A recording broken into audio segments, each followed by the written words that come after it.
The moment is here, you can stop your search. It's Comics by Perch. Hey everybody, this is Perch, and I'm catching up with somebody we haven't caught up with a long time, but definitely somebody I consider a close friend. Larry, how are you doing? Not too bad, man. Not too bad. Been working on little ideas here and there, little commissions here and there. Keep me busy. A couple of zombie Marios, which has been kind of interesting. And it's like one was just vaguely, "Hey, zombie Mario." I said, somebody said Lucio Fulci. I'm like, okay, I can work with that. I can work with that a little bit better with the jaw hanging off and more flesh and more horror, like ribs showing. My goodness, Hey, yeah. people have interesting tastes when it comes from, hey, I like this movie. I'd love to talk. Yeah, I mean, you see, you do still a lot of commissions and things, yeah? It's kind of feast or famine. Sometimes, like a movie comes out. Did Spider-Man 2099 that 2 or 3 weeks ago, which I loved the comic. Rick Leonardi and Peter David. To me, it's like Spider-Man 2099 is my Spider-Man because it's like the one that was. Because I never really cared. Peter's whole guilt and responsibility. Like I can enjoy Peter Parker stories, but Spider-Man 2099, Miguel O'Hara was my Spider-Man, and then I'll choose Spider Girl over Peter Parker. So it's like my top two is Miguel and then Mayday. But all right, you're just defying all expectations now. Well, I have my the best X-Men comic of the 90s was not the Jim Lee stuff. It was actually X-Men 2099. Okay. All right. Well, yeah, I'm bold. I'm being very bold when it comes to that. But yeah, I really realized that the Rick Leonardi Spider-Man costume, Miguel Spider-Man 2099 costume, it's cool to look at. Horrific to draw. I'm like, please don't.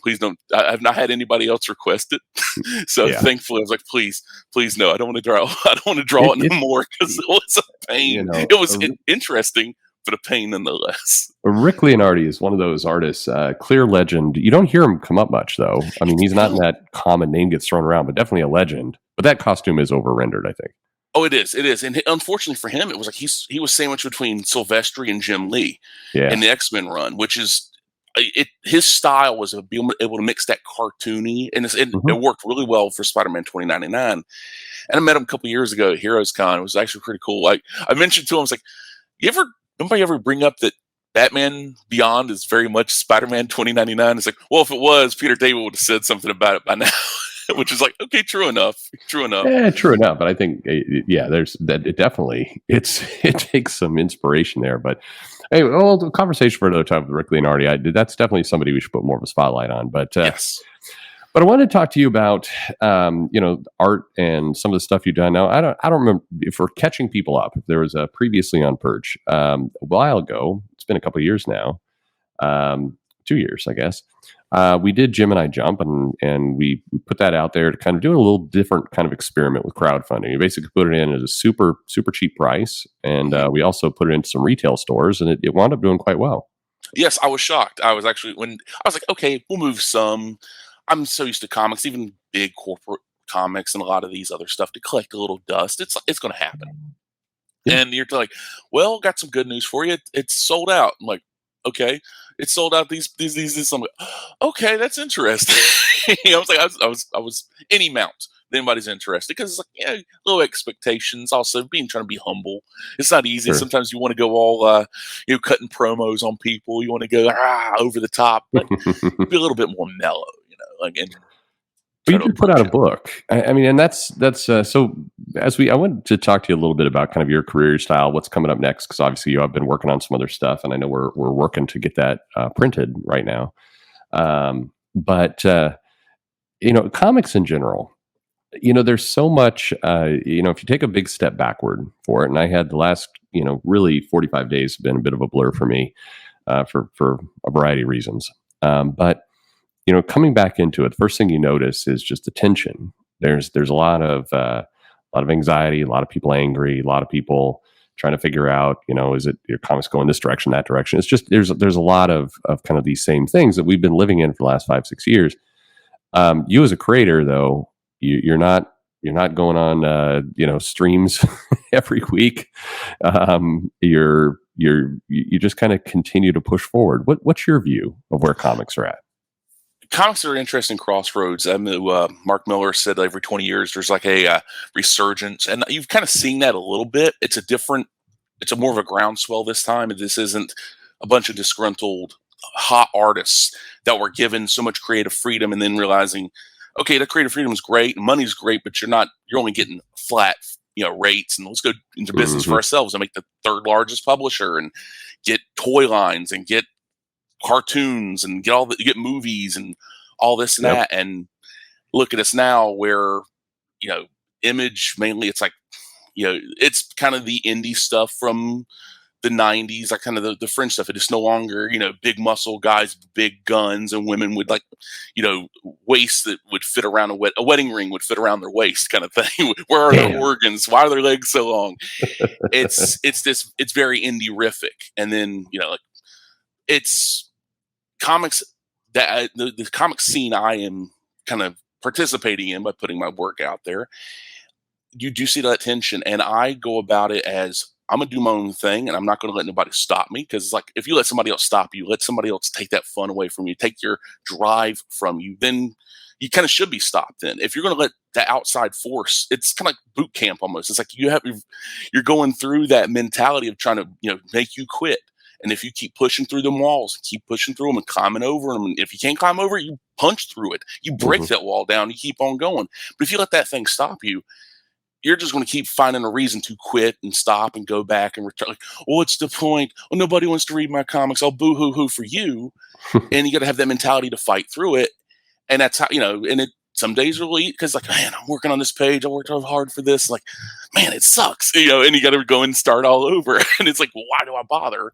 But that's the mentality you got to have. And I think a lot of these people, you're seeing a lot of them, they're, frustrated their comic can't get funded. But the first issue got great. Yeah, but you're doing issue 3 and it's not a complete story. It's you're basically asking people to pay premium for 20% of a story. That's going to take years to come out if you get it to come out at all.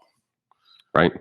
Yeah, there's no guarantee. And you said something there that I think is kind of where my head's been at lately is there's a perseverance that's necessary for comics. And this is going to sound super new agey shitty, but just you got to stay positive to some extent to the goal of what you're doing. If you allow it to just become this torturous battle for yourself, I mean, at the end of the day, comics has to be fun. It has to be something you want to do. Yeah. Yeah. It's like I've had people ask me, like not many, but like, are you happy when you're working on this page? Are you happy when you're working on this comic? I'll come up to certain points where I'm like, that's a great panel. That's a great page. I'm enjoying this bit.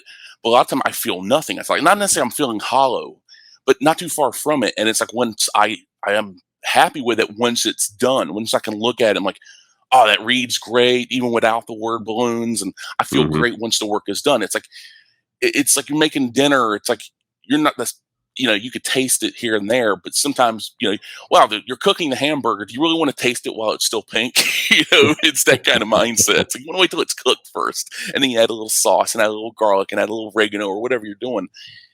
It's that mentality with me. It's like you have to get through it see it to the end before you can actually judge it, to look at it personally, because at the end of the day, you're going to be your own worst critic for the most part, unless you're truly delusional, which there are a lot of people out there. And it happens, yeah. I bring up the filmmaker Neil Breen. His stuff, he funds his own stuff, or I think does get some people to fund it too. But it's unique. It's completely. It is no producer saying, "Well, you should change this." He's just doing what he wants, and that's great at times, and that's also a very bad idea at times. But it's interesting nonetheless.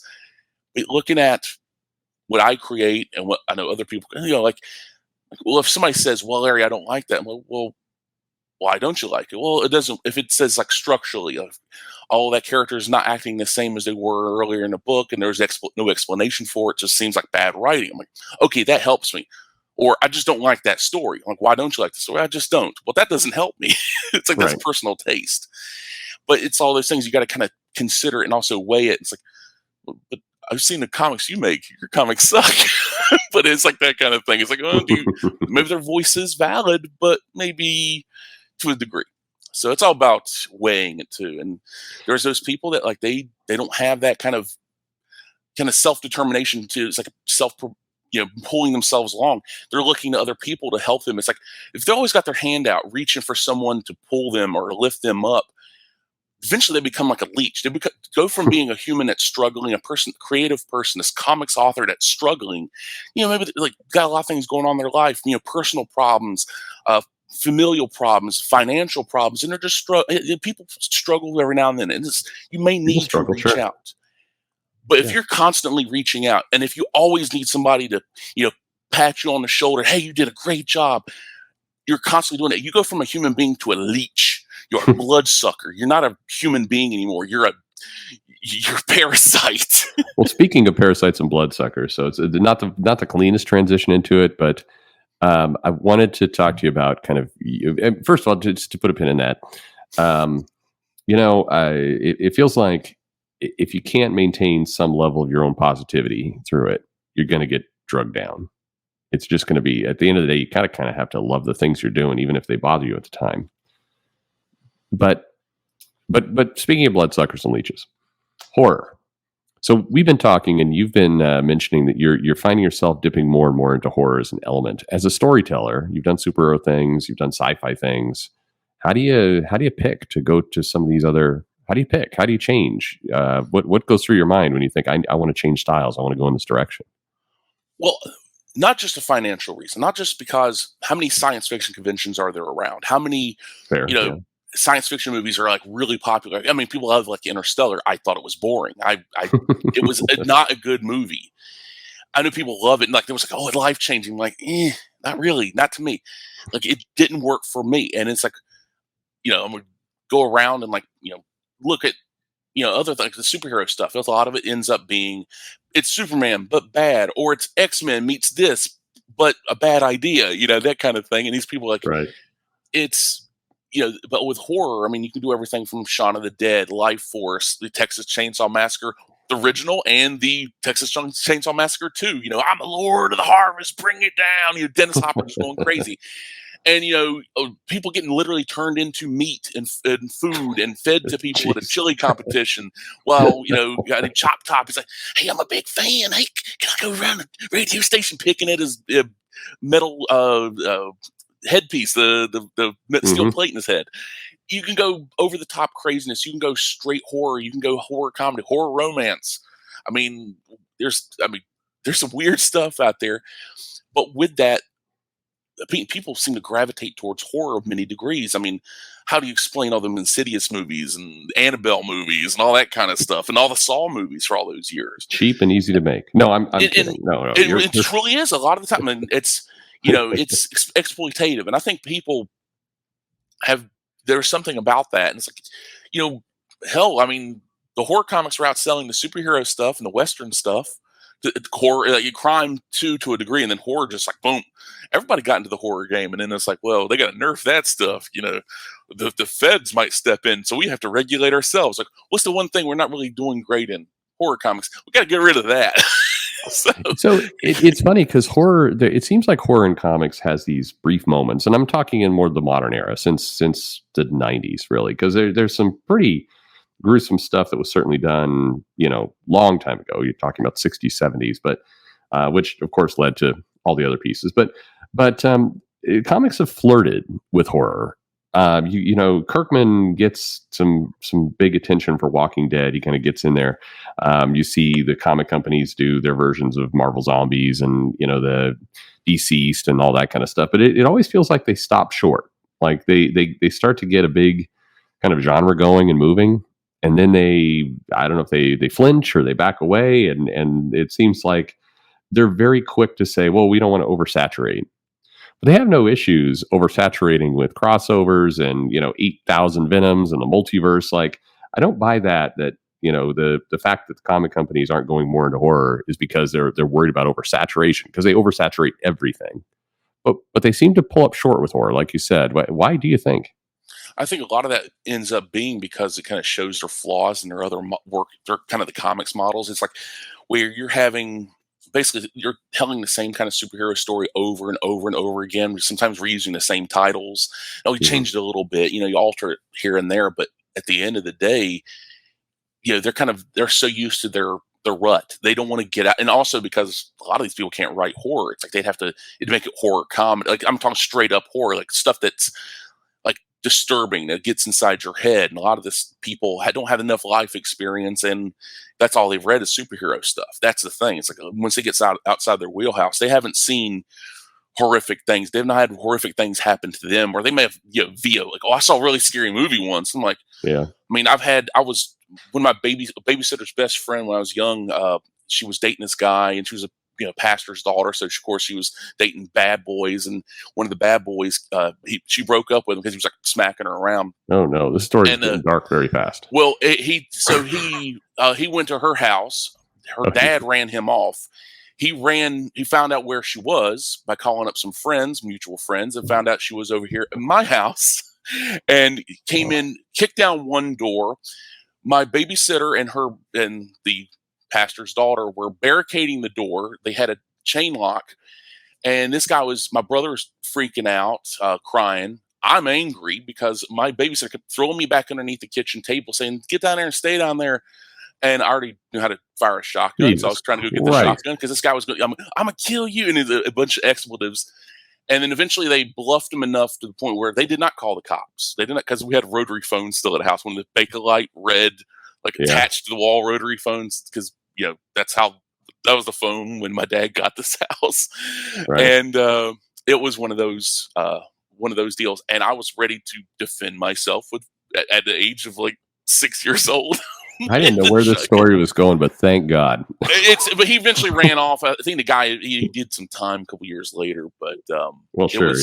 So it's like, stuff like that, like seeing these two, and they were teenage girls, like 16, maybe 16, 17 years old, freaking out, crying, and they're upset and they're screaming, and being thrown back underneath the kitchen table, and like, Lord, get down, like if he kills you, he's definitely going to kill me. And I had that, So basically, you said you were 6?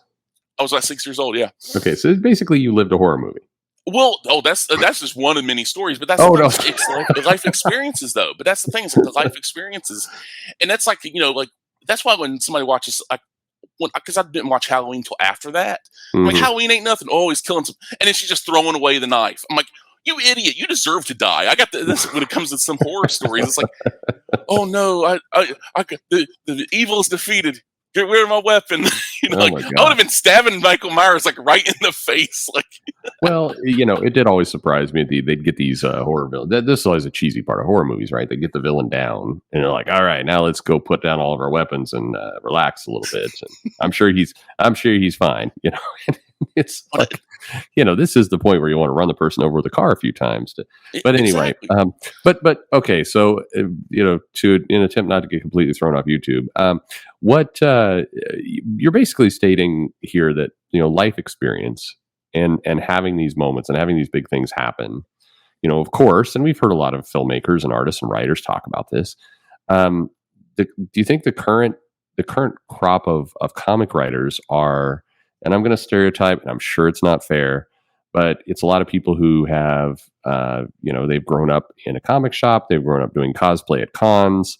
They've grown up with their phone as the primary method to seeing any kind of life, as opposed to life itself. You think that takes a toll on people?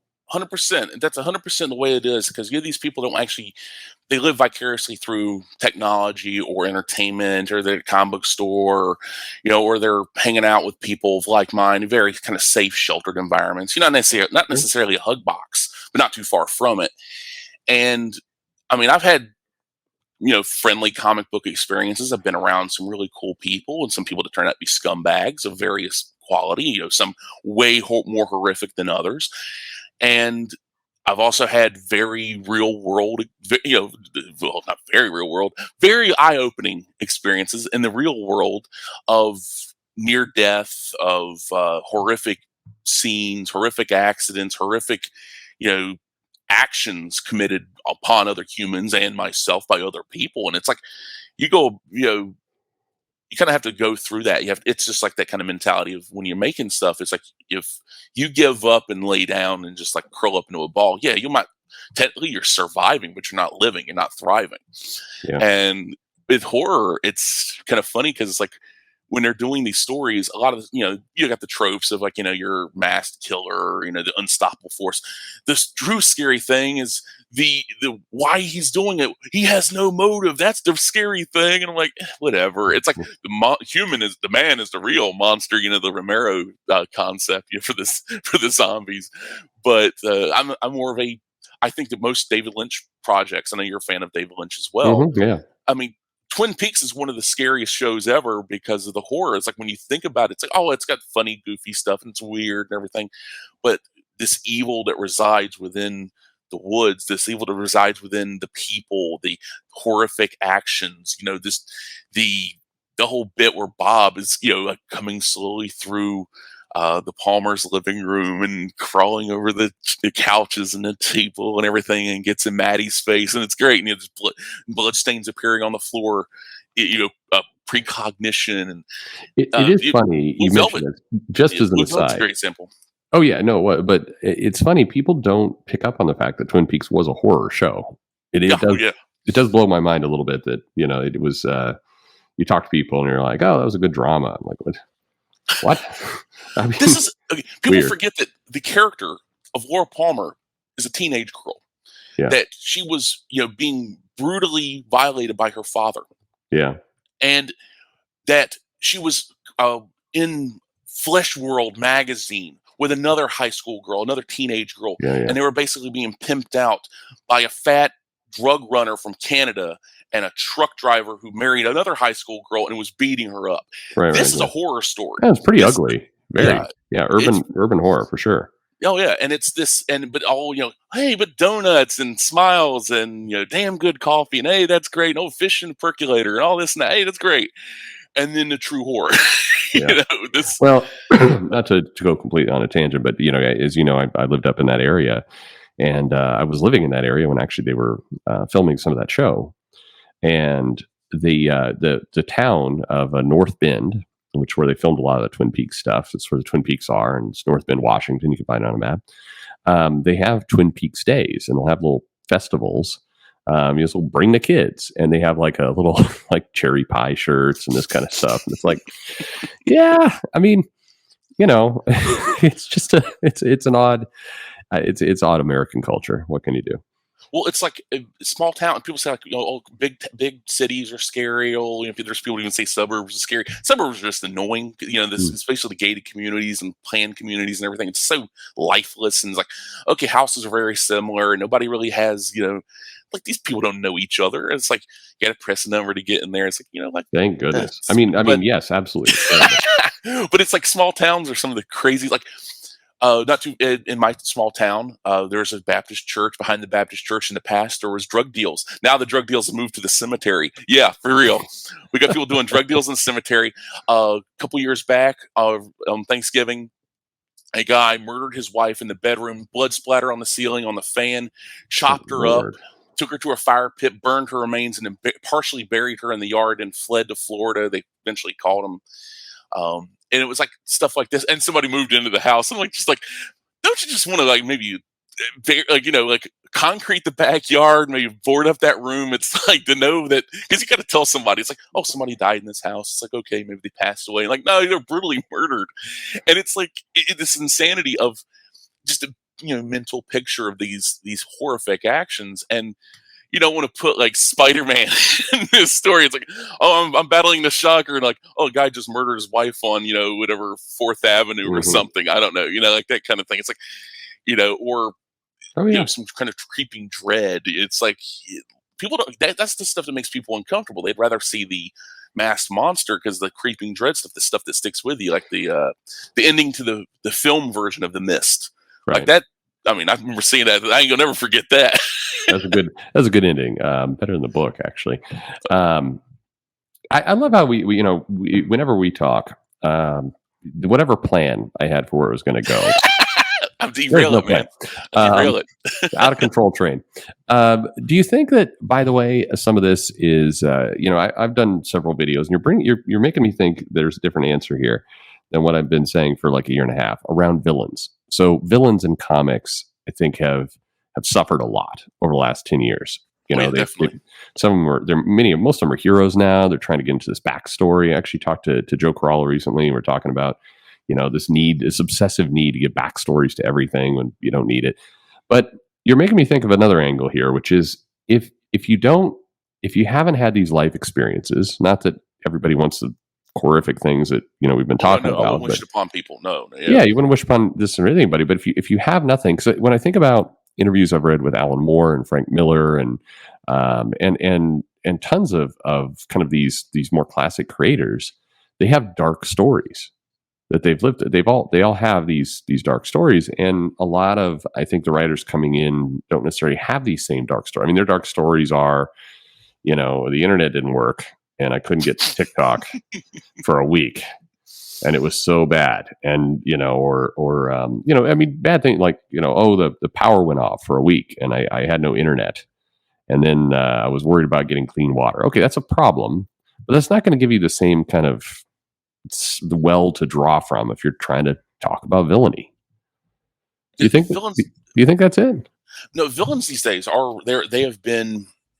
I know people got upset with it was Thomas Harris or the film versions of Manhunter, which was the Red Dragon, the first adaptation one, Michael Mann, and Silence of the Lambs, because they didn't really flesh out the villains, the Tooth Fairy and Buffalo Bill, that these people had horrific childhoods, like that's mentioned in Manhunters, like weep for this kid, but this guy's a monster now, and then to make a sympathetic villain or make them comedic. It's like, look what they did. I tried to get into Nick Spencer's Spider-Man run, which was a mistake, which is a waste of money and time.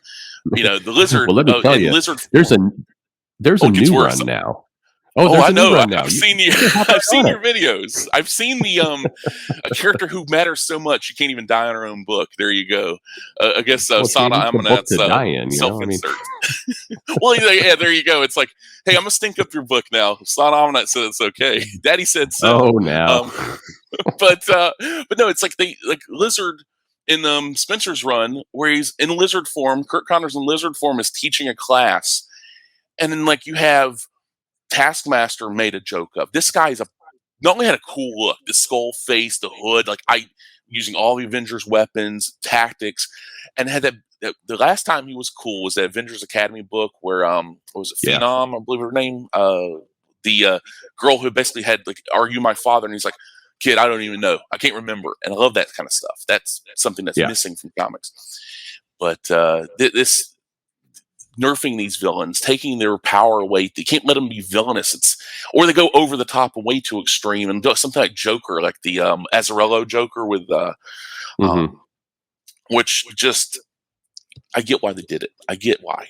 It's terrible though. It was absolutely terrible to have villains like that. But it's like where you're doing mass murder and all this, and it was like, well, lock him back up in Arkham because that's the right thing to do. Like, we can't kill him because kill him would make me just as bad as him. It's like, what are you doing?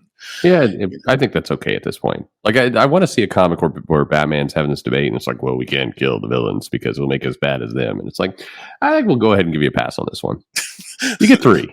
Everybody, they're there in that satellite, and like the Flash is passing out these little cards. Like, everybody gets 3. Just fuck it, we're gonna just kill these guys, and just because we're tired. Gotham, nobody's building anything in Gotham anymore. Property values are at the toilet. We have this crossover coming up where Catwoman and Batman are fighting over Gotham. I mean, let's be real, there would be nobody in Gotham for them to fight over. Yeah, everybody's like, have they done that? yeah, everybody's moved out at this point. It's like, well, at least Metropolis only blows up every 4 or 5 years. I mean, what? there's anyway. This is a comic channel. It's good. Kind of connecting these two dots together, I do think there's a market for horror. You're interested in doing more with horror. I was reading a different kind of article about Demon Slayer, and the article made a point of Demon Slayer is a superhero book. And that's not how I had seen it. I'd seen it as more of a horror book for sure. And I think that's how it's normally described.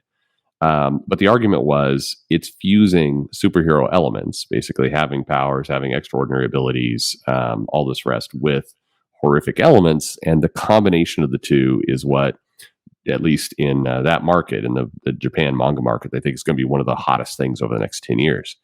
Do you think that's there's any truth to that?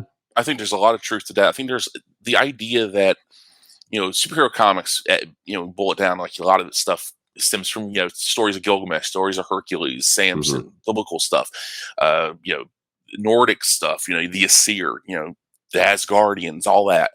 And it starts, you start, rolling it in. Oh, they got a secret identity. They got, their girlfriend. They got their day job, but you got their villains that come in.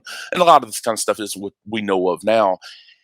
I don't think that's enough at the end of the day, not enough anymore. But a lot of the horror stuff, this, I got to go fight these monsters. I got to fight, like, Demon Slayer, or something like Die Dark, which that's basically a horror comic. Because, he's got his bones are going to give anybody. Soon the people around the galaxy are trying to rip this kid's bones out of his body because it's supposedly to make any wish come true.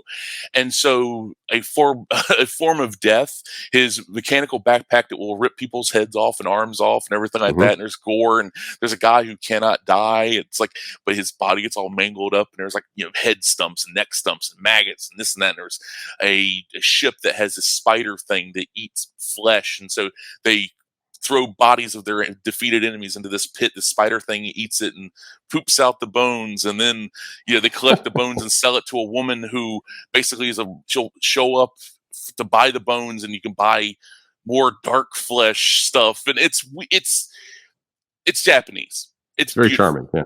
It's very charming, very charming. It's actually kind of adorable at times for being so horrific. It's like, oh, ain't that kind of sweet? Oh my God, that's pretty horrific. It's like Japan the will range. do, yeah. But that's something that we can't really, the Western, especially American stuff, can't really, we think about it, Japan is almost a Western nation. Yeah, it's basically Western at this point since World War II, really. But they might disagree, but that's okay. They would disagree. It's like if we start seeing aircraft carriers back on the seas, maybe. Right. Well, I'm there in 2 weeks. I will float that theory of yours by and see how it goes. It's like, are you Western or Eastern? I can't wait for that conversation. But it's that. Like you said, the Demon Slayer and stuff. And while the most successful superhero comics are not even American anymore, that's what's hilarious. These, it's Across the Spider-Verse, whatever the newest one. Make all this money. How many people are actually reading the comics though? It's like, what, 50,000 copies sold to stores, maybe 100,000 after millions and millions of people watching these things. It's like, I'm pretty sure that the kind of the market is spoken. It's unfortunate, and I think there's a lot more when you start viewing some of this stuff through horrific. I mean, Star Trek, the original series, TNG. I mean, there's been episodes where it's like a lot of it's very science fiction-y, but I mean, when you think about it, like a perfect example is the episode. It's not a great episode, but it's a memorable one. Genesis from TNG. It's the one where Barclay Superflu causes the crew to turn into like monsters, like de-evolved monsters. Like Worf ends up eating a crewmate. A Riker becomes a caveman and starts trying to I think he tries to bash Picard over the head. Those are the weird stuff. Like Deanna Troi becomes like a fish woman. It's like, I remember this. Yeah, they Cronenberg kind of the whole crew. Yeah, and Barclay becomes Spider Barclay. But that's the thing. People forget there's children on this ship. What happened to those poor kids? Well, they were eaten. They were eaten, or they were traumatically scarred. Like that's why you got a counselor who can somewhat feel what you're feeling. And it's like, you're terrible psychic. Like, I'm not a psychic. I'm an empath. And it's like, well, that's terrible. Get somebody who can actually help me. But I mean, Arena, my favorite original series episode is the one with the Gorn. It's like, everybody's like, is the setup for it's horrific. It's like, we settled on this planet, and the Federation flagship's coming to visit us. Giant lizardmen show up and slaughter everyone. The concept of this like 8-foot tall lizard monster and eating, and probably eating people too. That's great stuff.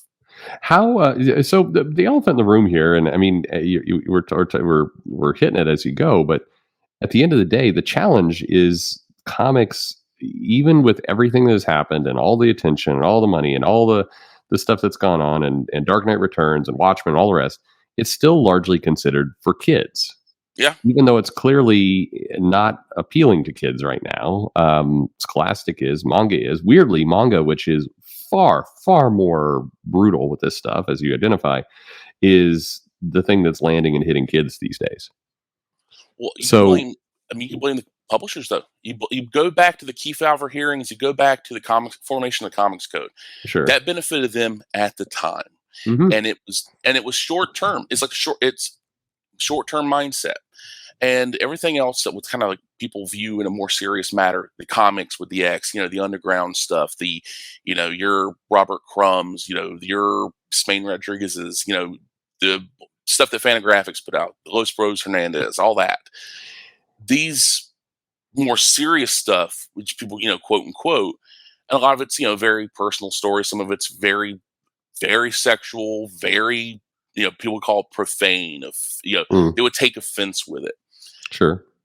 But that stuff may be more memorable to a degree, but outside of a, select group, like what, they'll know what Keep on Trucking. They'll know certain stuff that pop, they'll know Certain Fritz pop the culture Cat. stuff, yeah. They'll know that kind of stuff. But and they may know some Von Bode imagery thanks to movies like Wizards, which Bakshi was, I think worked with Von Bode for a bit before he passed away. And this kind of, you'll know certain imagery outside of the comics field, but most comics now is just superhero. I mean, we went from having Western, romance, kids comics, the Hoppy the Marvel Bunny, the superhero stuff as well, horror, crime, and then it just basically all got funneled down. And, I know that Brew Baker and Phillips are doing their, their crime stuff. I don't care for it. I know people love it, but it's like, how big can that market be? I mean, Right. it's you're only there's a cap to it, and like how many crime conventions are there? It's like where else are you gonna sell that outside of a comic convention? But how does I think I don't know if I'm trying to figure out how to ask this question the right way, but so here's my observation. We're seeing kind of an interest in horror in movies, and you're seeing kind of Hollywood trying to figure out how to get horror movies into a PG-13 rating so they can get more money, because it's all about just getting more audience. It's like what's that? The Android Megan, right? That movie. Oh yeah, not really horror, but made a lot of money. Completely overperformed. Typically cheaper to make. In comics, you've got manga, and a lot of the popular manga definitely has horror elements if it's not just outright horror. The stuff that's selling the best over here. Oh, Junji Ito. Pretty much you see Junji Ito Sure. you see that, like, it's like marketed Junji Ito. It's like marketing Stephen King or marketing, Dean Koontz or somebody like that, or whoever. It's, you see that, it's like, okay, you kind of know what you're getting when you're coming to that author. Right. And I think that, go ahead, sorry to interrupt. No, you're taking it right. Yeah. But that's the thing. It's like you see these people, like something like Megan, which is basically Child's Play for a new generation in a way. Even though the Child's Play films have been going on, and actually some of them are better than others. But there's even a series now. I think there's like second season or something. But yeah, so it's like a different take. I'm like kind of instead of being good guy doll, it's your little AI Android play thing. I didn't watch it. It's like also I saw PG-13. I'm like, but hey, made money. Blumhouse films. That Invisible Woman or Invisible Man movie or whatever, the one with was her face from that Handmaid's Tale and Mad Men. That right there, I think it cost like $3 million to make. They made like what, $100 million or something like that. No, the profit, just from a financial standpoint, it works really well. But you still have this problem where movies are shifting to this. Manga is able to make it work. There was an announcement that Scholastic's going to have a horror line, which I think is that's bizarre. Crazy. I didn't know about that. Yeah, no. Well, they're trying to move their way up the chain, into higher grades and stuff. So they're going to have this kind of lightweight horror. But I mean, you look at this, if you're a purely financial person, you can't ignore that Junji Ito, Demon Slayer, and some of these other manga titles are doing really well with that genre. How are you supposed to respond? But comics is really trapped in but we do stuff for kids. And except they don't. I mean, the current crop of comics doesn't really seem to be landing there either. How do you reconcile this? Or do you? I don't think you will. These people are I mean, look at okay, that's general. That's generalizing the Marvel and DC group. We're just going to stick to those two. Well, But yeah, and by the way, it's worth saying because you're right. The indies, there are absolutely indie comics, whether it's with Mad Cave, which has a really decent collection of stuff, or stuff that Image does. Boom, others. I mean, it's not like there's nothing, and it's incorrect to say there's nothing. But because comics largely revolves around the big two, which the is big like 70% of the market. Yeah. yeah, I mean that's the tough part about comics right now is people say, well, I'd love to see the big two fail, and you know on some level you'd like to see them have to course correct and make that change, but given their state in the industry, them course correcting has a really strong chance of sucking everything down. Everything. Yeah. If the people that go in, I wasn't going into comic store. I can't wait for the next issue of Love and Rockets. Yeah, from the day Right. one. Like, no, that didn't happen. I wasn't picking up Love and Rockets or Badger or American Flag, a lot of these older stuff that has already been printed, decade prior or whatever. But I was like, okay, I'm getting kind of bored of reading Spider-Man or reading Daredevil or reading Right. Batman. Like, oh, American Flag, Howard Chaykin. Hey, I kind of recognize that name. Oh, here's Nexus. Oh, here's Badger. Here's Love and Rockets. Right. And so on and so forth, and then How it works. branch out from there. You don't go in. Most people, it's like, well, if Marvel and DC fails, that means more money for the indies. I'm like, you got that wrong. It will mean less. I mean, that's unfortunately with the way it's currently structured, it will absolutely mean less money for the indies, not more. Which sucks. But it sucks. But these people that are working at Marvel and DC, these people that have been trained by people that train, but people to train, for in theory at least, like, well, okay, well, this is what we do. This is what we do. And every now and then you'll see, like you said, you'll see them branch out into something different. They'll kind of embrace, Marvel Zombies. They'll run that, almost run that to the ground, but that's all they do. They don't do, it's this kind of cover, but as a zombie, it's this as a zombie. And they got the deceased stuff, and they'll do like vampire stories, or they'll do like Frankencastle and all this other stuff. And these kind of concepts, which are, like in many ways, they're almost like a piss take. They're not like a real earnest. It's where a ghostwriter story that, like real delving into some horror stuff. You got the old the Marvel magazine stuff. We're talking about the Tomb of Dracula. Yeah. The old Gene Colan. Oh my God, beautiful, beautiful work. I'm not a big fan of Roy Thomas, but his Conan and his Tomb of Dracula stuff, I'm okay with. His superhero stuff, I can leave it. I know people love it, but I can leave it. But something like Tomb of Dracula, the old Warren magazines, which was probably selling, I don't know how many they were selling. They were out there. I think, it's funny, those Marvel magazines, because they're sold in the newsstand, cleared more copies than more than half of the current Marvel comics sold today. But different distribution model, just for what it's worth, pretty wild. Oh yeah, and I think if comics had, when you think about it, like horror comics were getting ousted, it's like, well, go to magazine size. Get out of the comic size. Go to magazines. Like, well, we're not comics. We're magazines. We're a magazine, not a comic. We're a magazine. You can't put us on the Keith Alver stuff. You can't put us on the comics code. We're a magazine now. Right. And I think that would have probably helped them out a bit. But you have these people that have this mentality. It's like, well, like, so with this, we're for kids or we're for this. But I don't necessarily know how many people actually would think at current day Marvel or DC, because how many of their like kids lines they have left? I don't think they have any. Every time they do that Star line or the Johnny DC, it would last for a while. I think they got the current ongoing the X-Men and I think Spider-Man, like based on the animated series comics. I think that exists now, or it did. I don't keep up with this stuff.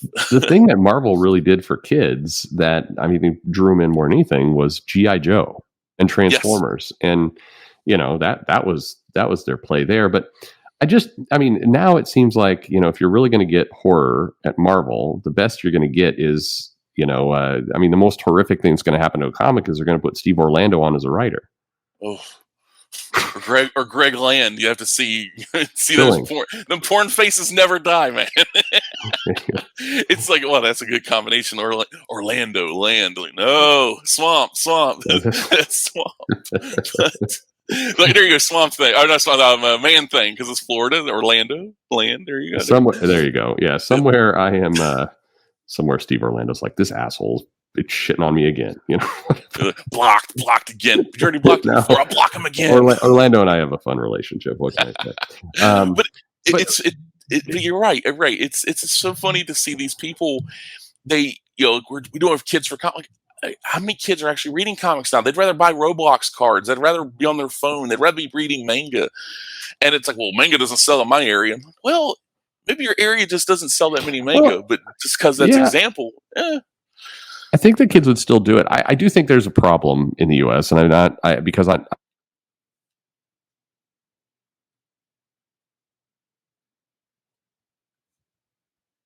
Oh, you must have muted yourself. Right. I did. Yeah. Hey there. Sorry about that. Yeah, I got all excited. The thing. This happened yesterday. It just came anyway. Who knows? That's the quality control we have here at the Perch Show. But anyway, I'll hear from people in comics who will say, yeah, this sounds nice conversation, everything else. But at the end of the day, we have kids' product run by Disney. What are we supposed to do here? We're not going to go hard horror. There's no way for us to. It would be it would be impossible. And I do acknowledge that that's a problem.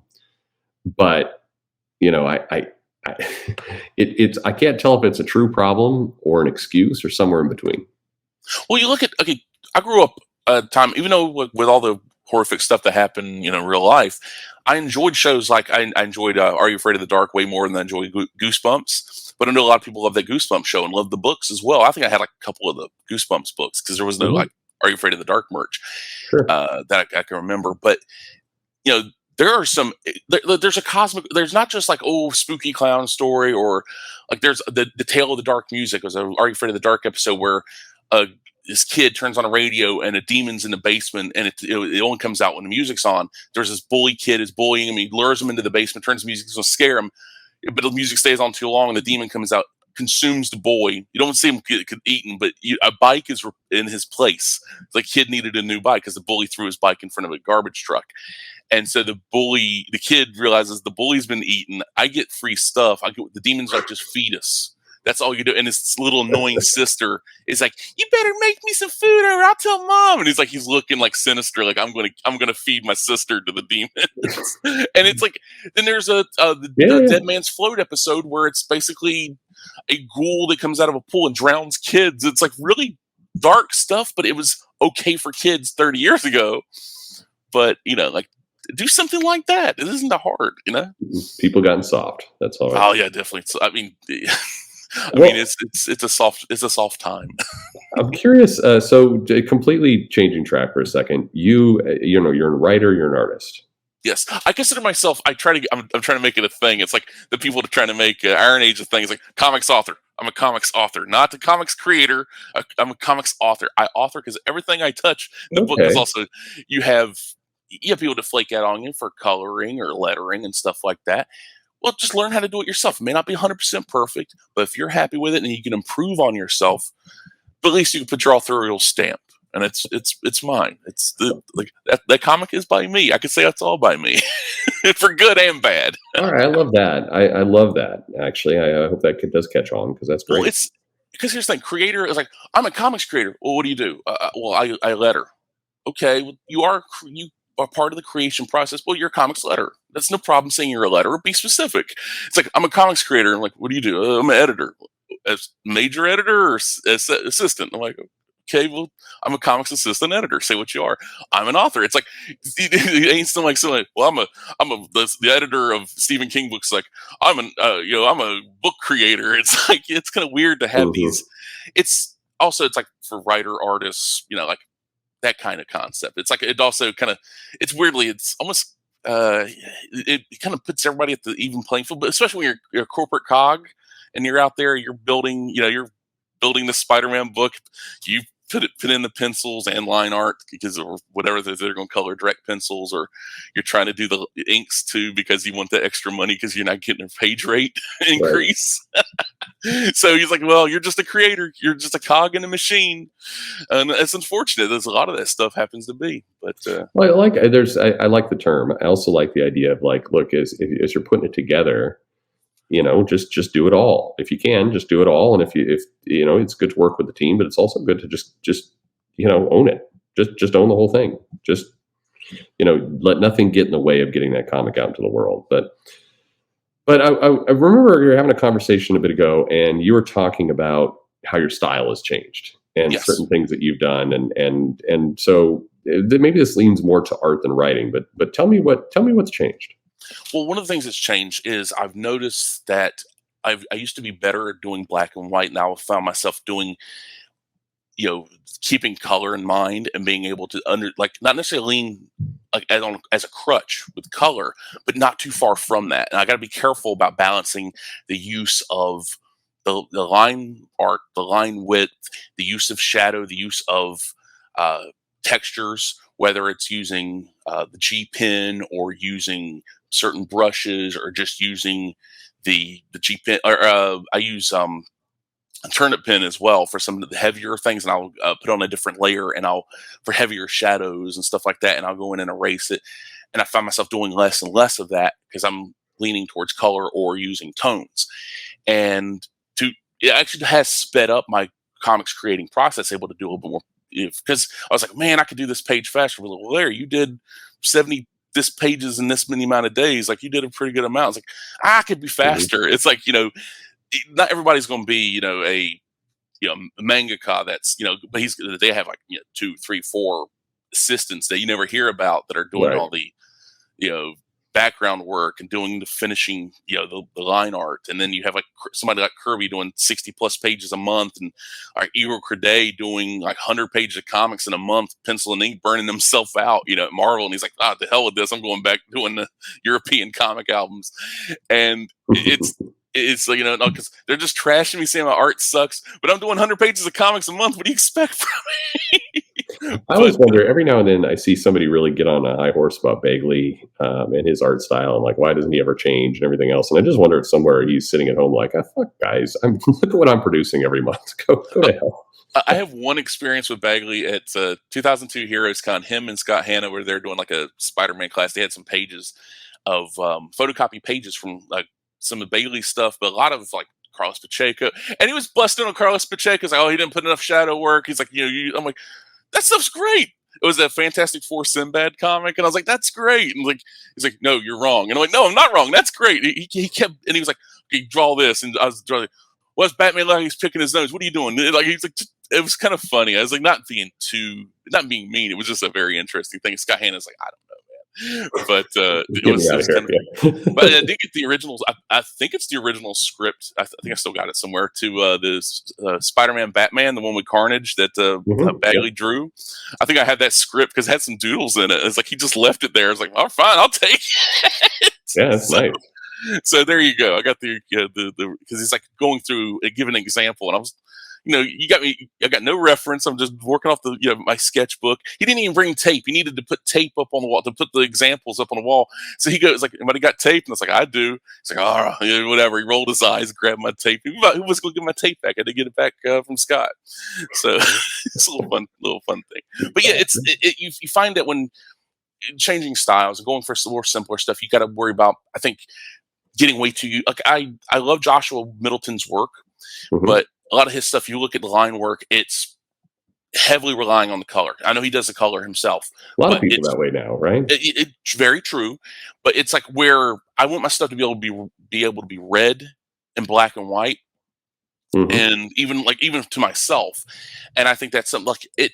I'll be okay if it had like in my head, I'm trying to get a little bit closer to like a Mobius or something, or a Jeff Darrow, a little bit like where it's the cleaner line, not too heavy on shadows. Because a lot of that stuff, it's like once you start doing a little bit of shadow work, it gets like, okay, well, where's the light source at? It's like, well, there's another light source over here. Well, which one is? Because if you do realistic lighting, it like may look cool, may look correct, but it doesn't look visually interesting. It looks muddy and blurry because it's like, first off, this isn't real. This is not a real world. This is a illustrated image. It's supposed to look as cool, and it's like in reality, the light would not be coming from the ground and make them look kind of sinister and eerie. And it's like, well, why is that? Like, you start thinking in real world terms when you're working comics, and it's something I can never get over. Because it's like, well, a person wouldn't do that. This ain't a person. This is an illustration, Larry. Don't stop listening to that. Well, it's not realistic, and it's like, why I miss when Captain America had the old pirate's boots. Now he's got the laces and stuff. Hitch and Cassidy kind of damned all the people drawing Captain America afterwards. Yeah, I miss the old pirate boots of Cap. He was jaunty. Yeah, very jaunty. And the random fish scales, not like you have to draw every single one. Like people have that mentality. It's like, no, you don't. No, you don't. Just a couple here, a couple there. You're good. Yeah, But just a hint. yeah, it's this.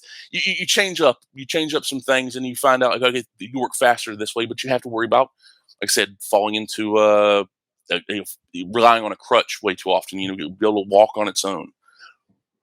Yeah, no, it makes sense. And so, do you find yourself you do a lot of your work digitally now? Is that right? Yes, basically 99% digital for most projects. Yeah, and you found yourself just adapting your style and what you do. What kind of pages drive you crazy when you're doing those? Well, one of the ones that drive me crazy the most is when they're multi-panel, because it just feels very claustrophobic when you're staring at this panel. Like, okay, you finished this one panel. Okay, you got 8 more to go. If it's a 9-panel grid, similar to like a Watchmen style page, because it has to be so it can 9 panel, and then open up into, like I say, a double page spread, or a double page spread that has on the top left corner a circular panel of a person's like a very shocked expression on a person's face, as the bottom of the page is, you know, the back of their heads. They're just seeing this horrific image or this epic image, you know, that kind of page layout. And it's Mhm. this, I know what's coming next, and that's going to be the most fun part, but it's this little bit of detail like, oh, this ground isn't acting right. Ground is not supposed to be moving like this or being acting this certain pattern. Like I'm stabbing this ground like with this sword, it can cut through anything, and it's not really doing anything. It's doing no damage to it. It's like something ain't right. It's like this weird humming coming from it. It's a vibration, and it's warm. It's almost like it's alive. Ooh, creepy, you know, setting up a little, and it's building up, and it's like, okay, get on with it. But it has to be set up first so it can actually have some payoff. And Right. the setup pages, and it's like, it's why I kind of admire Jay Lee's page work, you know, where it's just like, just tells you in the text. You just see a really big splash image. It's like, this happened, this happened, this happened. You don't see it, but it just happened. Trust it. Just go with the plan. Yeah. Just leave me alone. Yeah. I'm forever going to tie. I think I gave this story once in a interview with Sean Murphy, and I mentioned that it was from a distance across a bar, and it was late at night, and I mistook Jay Lee for Donnie Cates' wife, and I'll always feel I always feel terrible for that. Anyway, That's terrible. I've tried. I had to unmute myself because I about laughed way too hard because it was this. I guess I remember because when he started mentioning, I was like, oh my, I remember this. I remember hearing this, yeah, and it's I guess ex-wife now. Anyway, uh, yeah. What other changes have you seen to your style? well, one of the things I've seen is you know, doing more with less when it comes, like not just in the line art, but in the storytelling as well. Because I've noticed in, you know, like, okay, this person walks into a room, they turn a lamp on, something doesn't seem right. Maybe they look around the room. In the past, I would have done way too many panels, and now I can do it in just one. Like, say, I have the camera in a weird, awkward angle in the corner, almost like something like a creep. I don't know if you've seen that movie, Hereditary. Mm-hmm. Okay, where the the woman's in the spider crawling in the corner and all that kind of creepy imagery. Have like that kind of point of view where it's like very unnatural. The camera isn't supposed to be up in a corner like that. You've seen it in some horror movies and some concepts like that, where the person walks in close up on their eyes, like their eyes are big, and then you show like something like creeping out from underneath a curtain or underneath a chair or a bed or something like that. And you do that 3 panels. In the past, I would have done it in 5 or 6, and the way too many panels, way too much work to show something so not necessarily inconsequential. Like they have no worries about the overall plot. It's like, okay, this plays a part, but how big a part? And Right. also like how much detail should be in there. Do I have to draw the baseboards behind the monster crawling out from underneath the bed? Do I have to draw, a couple extra shoes, some socks, the grain in the wood plank, or can I just do basically most of it in silhouette? Because there's people like, well, John Byrne's so lazy, he didn't draw these background panels, the background images and everything like that. I'm like, he was doing like 60 pages a month, and also the story told itself. You didn't have to have every single detail. You didn't have to be Right. your hand held all the way through the story. The reader, the person viewing this page, this visual medium, is able to pick up on a lot of this stuff. This isn't the real world. This isn't like actual real world location. It's a lot of times comics are almost similar to the old German expressionist films from the 20s, and Right. the Cabinet Dr. Caligari and all that kind of stuff, where it's very disjointed sometimes and very abstract. And, do that too many times, and it gets a little like, okay, I don't know where I am, don't know what's going on. This is annoying me. well, I'm gonna stop reading this. Which I love Jay Lee, but some of his Submariner run was kind of like that. It's like, I don't know what's going on here. It looks cool, but I don't know what's going on. He really nailed that. It's hard to see underwater vibe pretty well at times, I think. Yeah, it's like the void. This comic takes place in the void. But I've noticed, being able to do more with less. And I think that's just something also, it doesn't just save some time, but also save some kind of mental energy, like psychic energy, because you're taking these ideas out of your head and transferring through your arm, through the muscles in your fingers and your hand and your wrist, and putting them into a digital screen in pencil form, rough pencils, then tighter pencils, then the inks, then the colors, then the tones, then the shading if you're going to do shading. That's a lot of processes, and I find myself when I'm working on stuff to sometimes get a little bored. When I'm working on the same page for a long period of time, it's like, okay, can this be over already? Well, Larry, you're the one that came up with it. You're the one who's to blame. You can't blame anybody else. Can't blame a writer. You can't blame somebody else. You can only blame yourself. Well, you can be me and just obsessively over-render it for years. Hey, you know what? Your comic will be worth the wait, man. You'll be like the next Monsters, like Barry Wondersmith's Monsters. It will definitely not, but that's nice of you to say. So what's as we're getting close, we probably we lose YouTube's weird. We lose everybody's attention in an hour, so we'll have to come back and do it again. But I want to ask you what's next. So tease people, what's coming up next for you? Okay, so after Gemini Jump, the first book, which all of the stories are self-contained, they're one-shots. That's one of the things I asked when Steve, it's an interesting campaign on Twitter. I was like, hey, is this a self-contained story? Is it a one-shot? Oh, no, it's a part of a bigger story. I'm like, oh, okay, well, good luck. I'm like, lost all interest because I don't want to just pay for a fraction. So all Gemini Jump, all my comics will be self-contained, standalone, one-shot, whatever you want to call it. Story, you buy the comic, you get a whole story, not a fraction of a story, a whole story. So Gemini Jump, done. I did not have the confidence to do the cover color. So I reached out to Lizelle Buenaventura, who did the cover, and she did an amazing job. But eventually I said, okay, I had some time, and I said, I'm going to color this. I'm going, and I colored it, and I said, I like that color. So we did a sequel to that comic, Gemini Jump Heroes, which hopefully will be out sooner than later. It is bigger, it is done. So we just got to get it done. We can kind of put it like I'm fighting a printer right now. Is that fair? Yes. It's the printers are not being the most cooperative with this project, but we're gonna get it out. It's done. How many pages are we talking about? That one is 64 pages. 60, and is a got some superhero commentary, but it does have superheroes being super heroic to a degree. Some public domain heroes, because I was like, I had this idea years ago of working on these, actually dredged up some of these ideas. Actually, the inside back cover of the first Gemini Jump book, if those who picked it up, there is a piece that the top of there's like a splash of like kind of supposedly things to come, potential things to come. And one of those such things is a shot of Wonder Man, Lash Lightning, and Black Terror, old public domain superheroes from the Golden Age, which Perch inked, and I really enjoyed the inking. And I was like, okay, this took a major hit on that page. It looked like shit. Oh, come on! Don't you see? He does this to be like, oh, I'm humble. Like you're I like what you do. Just take the compliment. Take the compliment. Won't do it. But you can't do it. But it was so this is gonna be kind of superhero centric. But on top of that, kind of like to I guess spoil things as it were. There's actually a third Gemini Jump comic that's completely done in color as well. So there's 3 Gemini Jump books, all in color. That one's 60 pages. And just recently, I finished a 72-page experiment of black and white. You call it comedic, but it's a fighting story somewhat. It's based off some real things that happened.